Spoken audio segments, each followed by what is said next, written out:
श्री स्वामी समर्थ. जय जय स्वामी समर्थ. तुम्हा सर्वांचं पुन्हा एकदा अगदी मनापासून आपल्या या नवीन व्हिडिओमध्ये मी स्वागत करते. रक्षाबंधन म्हटलं म्हणजे बहीण भावाच्या नात्यातील अतिशय महत्त्वाचा सण. रक्षाबंधन हा शब्द दोन भागांनी बनलेला आहे, रक्षा आणि बंधन, ज्याचा अर्थ संरक्षणाचे बंधन आहे. या दिवशी बहीण आपल्या भावाच्या मनगटावर राखी बांधतात. यावेळी बहीण आपल्या भावासाठी दीर्घायुष्यासाठी प्रार्थना करत असते, तर भाऊ बहिणीच्या रक्षणासाठी वचन देतो आणि यामुळे या सणाचे हिंदू धर्मामध्ये महत्त्वाचे स्थान आहे.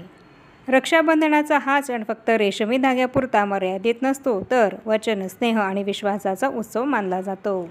रक्षाबंधन हा सण भाऊ बहिणींमधील प्रेमाचे प्रतीक आहे. दरवर्षी हा सण श्रावण महिन्याच्या पौर्णिमेच्या दिवशी साजरा केला जातो.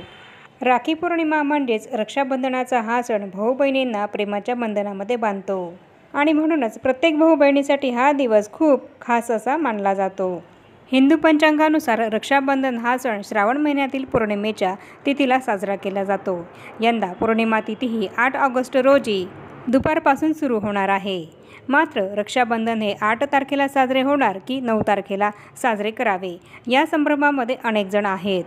कारण यंदा पौर्णिमा तिथी ही 8 ऑगस्ट रोजी शुक्रवारी दुपारी 2:13 सुरू होणार आहे, तर शनिवारी 9 ऑगस्ट रोजी पौर्णिमा तिथी ही दुपारी 1:25 संपणार आहे. त्यामुळे नेमकं रक्षाबंधन हे आपण 8 ऑगस्टला साजरं करावं की 9 ऑगस्टला साजरं करावं, याबद्दल बऱ्याच जणांच्या मनामध्ये शंकाही आहे. तर आजच्या व्हिडिओमध्ये मी तुम्हाला हीच संपूर्ण माहिती देणार आहे की आपल्याला रक्षाबंधन हे नेमकं 8 तारखेला साजरं करायचं आहे की 9 ऑगस्टला साजरं करायचं आहे. त्याचप्रमाणे यंदा आपल्या भावाला राखी बांधण्याचा शुभ मुहूर्त कोणता आहे आणि या दिवशी नेमका भद्राकाळ हा कधी असणार आहे आणि राहुकाळ हा कधी असणार आहे आणि कोणत्या अशुभ वेळेमध्ये आपण आपल्या भावाला चुकूनही राखी बांधायची नाही आहे आणि कोणत्या वेळेमध्ये आपल्याला आपल्या भावाला राखी बांधायची आहे आणि तसंच भद्राकाळामध्ये आपल्या भावाला राखी का बांधू नये, याबद्दलच संपूर्ण माहिती मी तुम्हाला आपल्या आजच्या व्हिडिओमध्ये देणार आहे. त्यामुळे ही खूपच महत्त्वाची माहिती जाणून घेण्यासाठी तुम्ही हा व्हिडिओ कुठेही स्किप न करता शेवटपर्यंत नक्की बघा. म्हणजे तुम्हाला आपण रक्षाबंधन यंदा कधी साजरं करावं आणि भावाला राखी कोणत्या वेळेमध्ये बांधावी याबद्दल संपूर्ण माहिती मिळेल. आणि म्हणूनच व्हिडिओ शेवटपर्यंत नक्की बघा. पंचांगानुसार श्रावण महिन्यातील पौर्णिमेच्या तिथीला रक्षाबंधन हे साजरं केलं जातं आणि यावर्षी पौर्णिमा तिथी ही 8 ऑगस्टला शुक्रवारी दुपारी 2:13 सुरू होणार आहे, तर 9 ऑगस्टला शनिवारी दुपारी 1:25 संपणार आहे. आणि म्हणूनच उदया तिथीनुसार 9 ऑगस्ट रोजी रक्षाबंधन हे साजरं केलं जाणार आहे. आणि यंदा राखी बांधण्याची वेळ आहे ती म्हणजे शनिवारी 9 ऑगस्ट रोजी दुपारी 1:25 पौर्णिमा तिथीही असणार आहे, तर तुम्ही शनिवारी दुपारी 1:25 तुमच्या भावाला राखी बांधू शकता. यंदा 2025 या वर्षी रक्षाबंधनाच्या दिवशी राखी बांधण्याचा शुभ मुहूर्त कोणता आहे, तर हा शुभ मुहूर्त 9 ऑगस्ट रोजी पहाटे 5:35 सुरू होणार आहे आणि जो दुपारी 1:25 राहील. तर या शुभ मुहूर्तावर तुम्ही तुमच्या भावाला राखी बांधू शकता. त्याचप्रमाणे शनिवारी 9 ऑगस्ट रोजी अभिजित मुहूर्तसुद्धा आहे आणि तो आहे दुपारी 12:17 तर दुपारी 12:53 आहे. तर या काळामध्ये सुद्धा तुम्ही तुमच्या भावाला राखी बांधू शकता.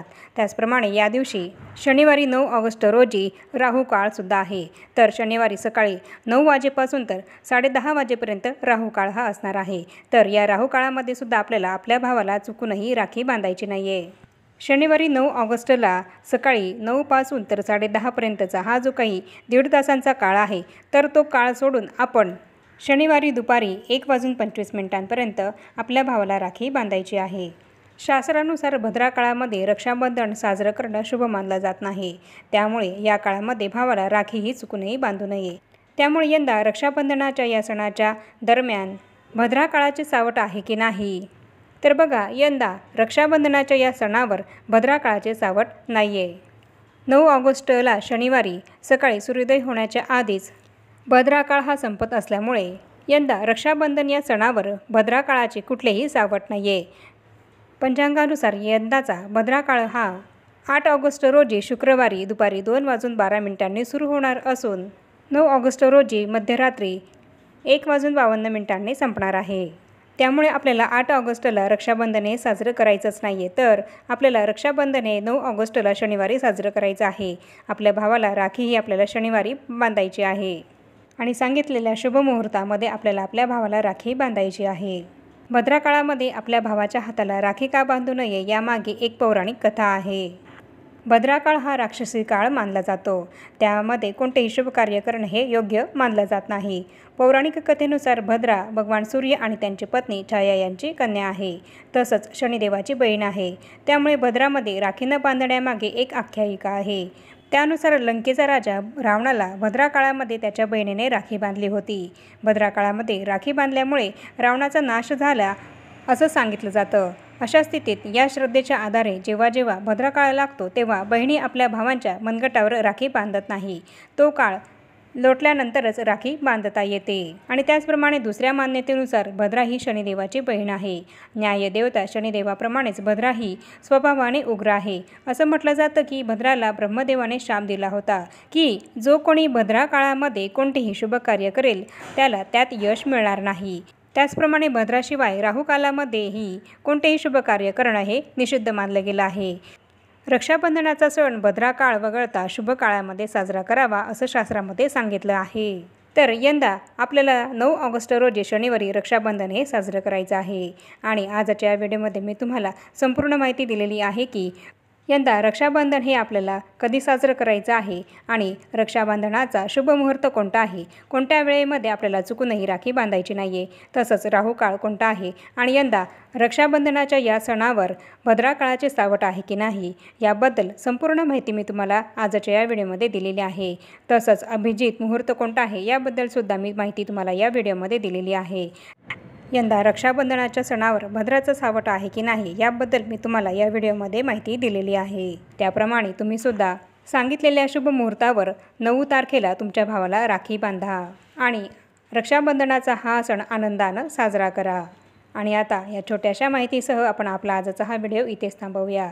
चॅनलवर जर तुम्ही पहिल्यांदाच आला असाल तर चॅनलला जरूर सबस्क्राईब करा आणि या व्हिडिओला जास्तीत जास्त लाईक आणि शेअरसुद्धा नक्की करा. आणि भेटूया पुन्हा अशाच नवीन एका माहितीपूर्ण आणि महत्त्वपूर्ण व्हिडिओसोबत. तोपर्यंत सर्वांना श्री स्वामी समर्थ.